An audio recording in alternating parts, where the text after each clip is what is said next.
Hey guys, iRepairify here, and I'm just going to jump straight into the iPhone 5S battery replacement. So first I'm going to remove the two bottom screws using my Pentalobe screwdriver.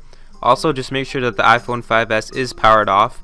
My battery was already dead, so I didn't have to do that.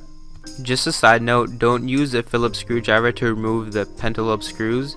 This will actually strip the screws and you'll have a lot less hassle in the end if you just buy a regular Pentalobe screwdriver. So now I'm going to use a plastic pick to pry up the iPhone screen off the mid-frame. I do suggest using the left side of the screen because I find that the pick slips in the easiest at that side. Some people don't like to use the plastic pick, some people like to use an X-Acto knife or some type of metal tool. I do use a nylon spudger.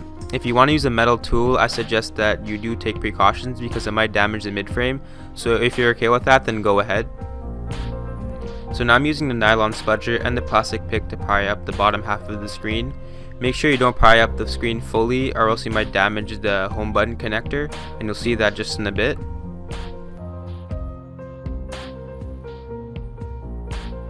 So as you can see right here, that's the home button flex cable. So if you pull up the screen fully, you might actually tear that, so that's why you don't pull it up fully and you detach it like that.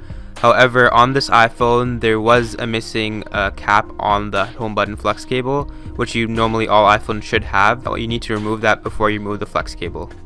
So now I'm going to remove the 4 screws holding down the plate that holds down the screen's flex cables. You also might want to be holding the screen like I am in the video, because if you let it go, you might actually cause strain on the flex cables, possibly damaging them, and that won't help you at all. I'm not too sure why, but this specific screw that I'm about to unscrew right now is not magnetized properly, so it always falls out just like it is about to right now. Also, keep in mind that you should be having a screw chart next to you or a pen and paper to know where each screw goes, because a lot can go wrong in reassembly if you misplace certain screws or you lose certain screws or you don't know where certain screws go. Now I'm just going to pry up the 3 flex cables using my nylon spudger. Make sure you go very lightly because you can once again damage the flex cables, and also make sure you go very lightly on the motherboard because you can actually damage components on the motherboard. Now that I have removed the 3 flex cables from the motherboard, I can now separate the screen.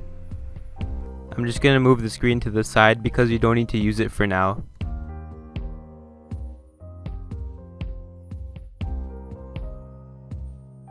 These are the 2 screws that I need to remove in order to access the battery flex cable.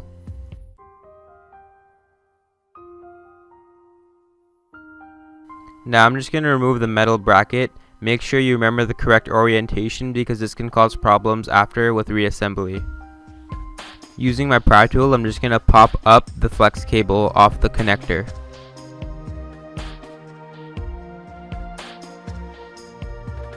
Where I'm pointing right now is where you'll find a little tab that actually holds the adhesive under the battery, so you actually have to pull it and pull it all across the side of the phone like I just did right there. The iPhone 5S that I have right now already had a replaced battery, so the adhesive was already missing. After the adhesive is removed, all I have to do is pry up the battery using my nylon spudger. If you are having trouble prying up the battery, you can use a heat gun or a blow dryer to help you. There you have it, the iPhone 5S battery has now been removed.